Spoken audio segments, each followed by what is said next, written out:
هنا عندي 2 رنجة مشوية ومخلية من الشوك. تمام، رنجة شوياها على الطاسة او على الشواية الجريل بمعلقة زيت بس واحدة، او ممكن من غير زيت.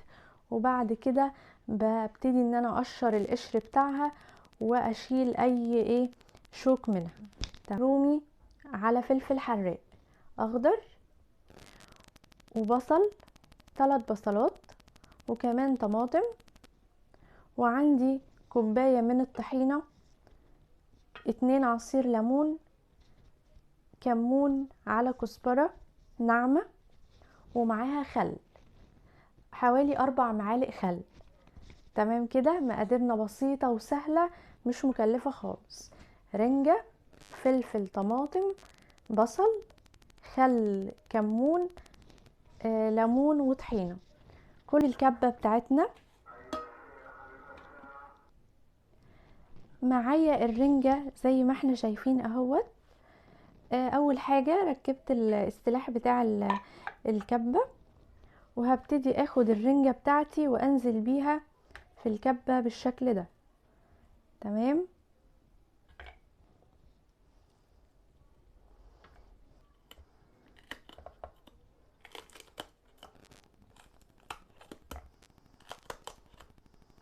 هاخد كمان فلفل حراق، عندي بارد على حراق. تمام، الوصفة ديت مش هتحتاجي تحط لها ملح، عشان الرنجة طبيعي بتبقى مملحة ونسبة الملح فيها بتبقى معقولة وتمام جدا. فلو حسيتي يعني لو عايزين نزود شوية الملح زوديه، بتبقى ربع معلقة صغيرة. تمام، وهننزل بيه كده برضو.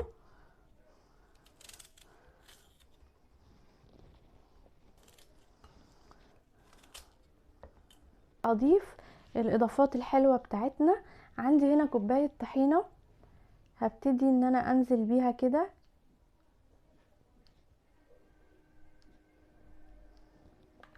تمام،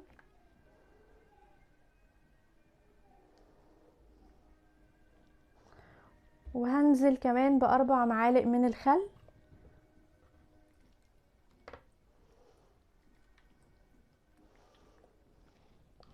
وكمان يعني رشة صغيرة كده من الكمون، يعني ربع معلقة كده.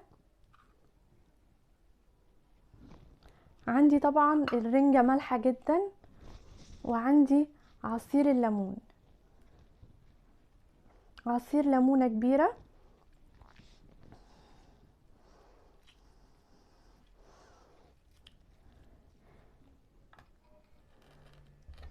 تمام، بالشكل ده كده معانا حطينا كل حاجة اهوت، الطحينة، الليمون، الخل، كده خلاص. كل اللي هعمله هقفل الكبة معاكي اهو، وهنطحن كل الكلام الحلو ده.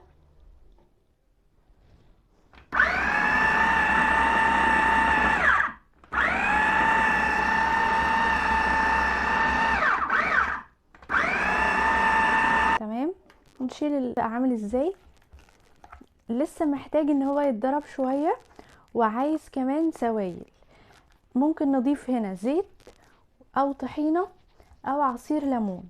تمام، فانا هبتدي ان انا اضيف الطحينة اللي باقية معايا. انا مرضتش ان انا اضيفها كلها مرة واحدة، عشان لما يحصل كده نبقى عارفين.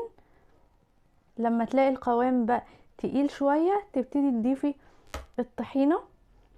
وهنضيف شوية خضار من اللي فاضلين، انا كنت مقلله الكميه شويه وحطاهم في طبق. تمام، هبتدي اضيف البصل واحده واحده مع الفلفل، وهو هينزل العصاره بتاعته. وكمان هبتدي اضيف بالطماطم، يعني انا خدت نص الكميه اهوت، عمل لي طبق تحفه جدا. شايفين شكله؟ سلطه موس رنجه. تمام، عندي شرايح من الطماطم بالشكل ده كده. ده اول طبق معانا عملناه. هنستخدم ان احنا نعمل الوصفة التانية بالطماطم. هنجيب الطماطم بتاعتنا وهننزل بيها في الخلاط على الخليط اللي باقي ده. تمام، حوالي طماطمتين كده، وهقفل الكبة وهطحن كل الكلام الحلو ده تاني. عملنا تاني طبق معانا موس الرنجة بالطماطم او بقطع الطماطم، تحفة جدا. وعملنا كمان موس الرنجة السايلة. الاتنين عملناهم في الكبة زي ما احنا شفنا، بطريقة اقتصادية وسريعة ومغذية جدا. وفي اوقات كده بنبقى عايزين نعمل غدا وفي نفس الوقت يعني زهقانين كده شوية من تسبيكات الطماطم والشوي والقلي والحاجات دي، فدي بجد من الوصفات السريعة